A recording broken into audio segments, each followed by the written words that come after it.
तोड़ देगी ईशा सूरज का ब्रह्मचर्य। हो जाएगी ताई जी की मुराद पूरी, क्योंकि जल्द होगी ईशा प्रेग्नेंट। जी हाँ दोस्तों, सीरियल में अब आने वाला है एक धमाकेदार ट्विस्ट। दरअसल कहानी में हम देखने वाले हैं कि मोनिका के बच्चे होने के बाद पूरे मोहल्ले में तरह तरह की बातें शुरू हो जाती हैं। हर तरफ ईशा और सूरज को लेकर कानाफूसी होने लगती है।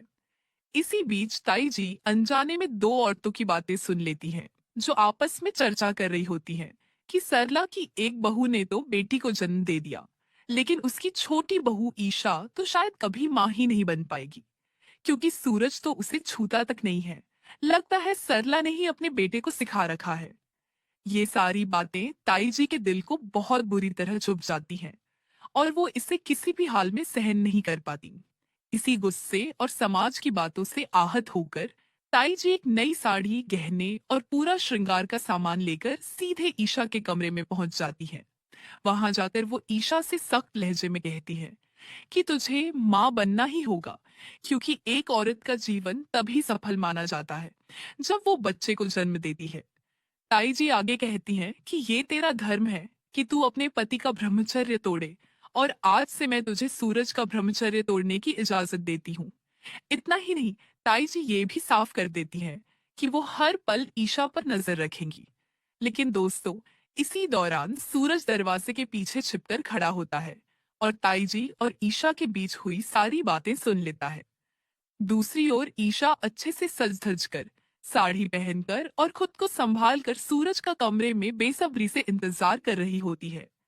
लेकिन सूरज जानबूझकर कमरे में आने से बचता रहता है, क्योंकि उसे ईशा के असली मकसद के बारे में सब कुछ पता चल चुका होता है। हालांकि ताई जी की कड़ी डांट के कारण सूरज मजबूरी में कमरे में जाने के लिए तैयार हो जाता है।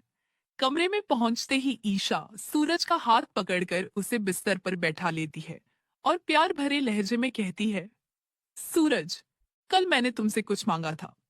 सूरज अंदर ही अंदर घबराया हुआ होता है।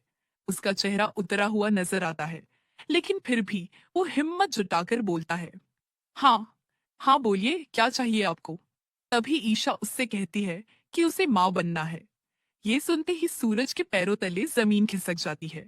उसका बुरा हाल हो जाता है और वो तुरंत कमरे से भागने की कोशिश करता है। लेकिन ईशा उसका हाथ कस कर पकड़ लेती है और उसे जाने नहीं देती। वहीं दोस्तों, दरवाजे के बाहर ताई जी भी पूरी बातचीत कान लगाकर सुन रही होती है, क्योंकि वो चाहती हैं कि ईशा जल्द से जल्द माँ बने और घर में किलकारी गूंजे। इसके बावजूद सूरज बार बार ईशा से दूर भागता हुआ नजर आएगा और खुद को ईशा से बचाने की कोशिश करेगा। अब सवाल ये है कि क्या ईशा सूरज को मना पाएगी या फिर सूरज अपने फैसले पर अड़ा रहेगा। आपको क्या लगता है आगे क्या होने वाला है? अपनी राय हमें कमेंट में जरूर बताइए। और दोस्तों, आपका एक लाइक हमारे लिए बहुत मायने रखता है, इसीलिए अगर आपको ये वीडियो पसंद आई हो तो लाइक जरूर करें और चैनल को